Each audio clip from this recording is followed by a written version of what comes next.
So guys, if you want to create such kind of model in SketchUp using just a free plugins, so it's very easy to use. So how to do it?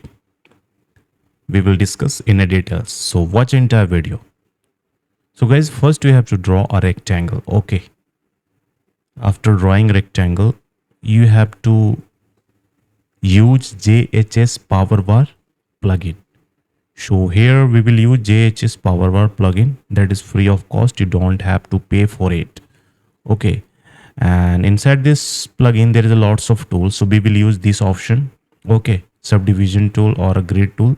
You can use according to you. So here you have to type the grid size. So I'm going to select the face.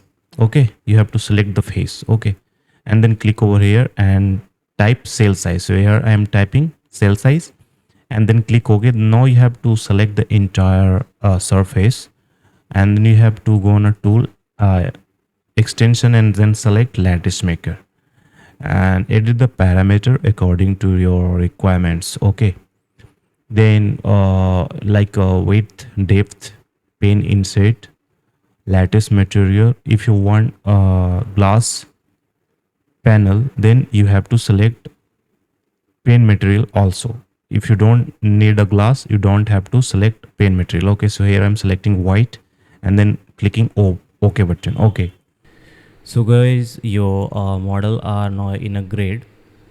It's a frame structure created along all edges. Now you have to right click and then you have to select FFD option. Okay, so here we will select n by n, and width and depth will be 4 and height will be 2. Okay, then you have to click OK button.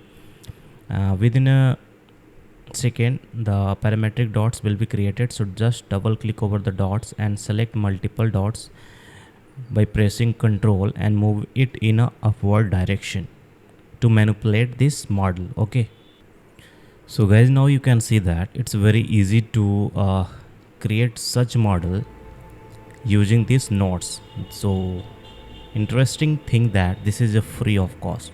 So if you will download JHSPOWERBAR, there is already FFD2 inside this plugin. Okay, you don't have to install separately. So guys, if you like my content, please follow me and share this content to others users. Thank you guys, have fun.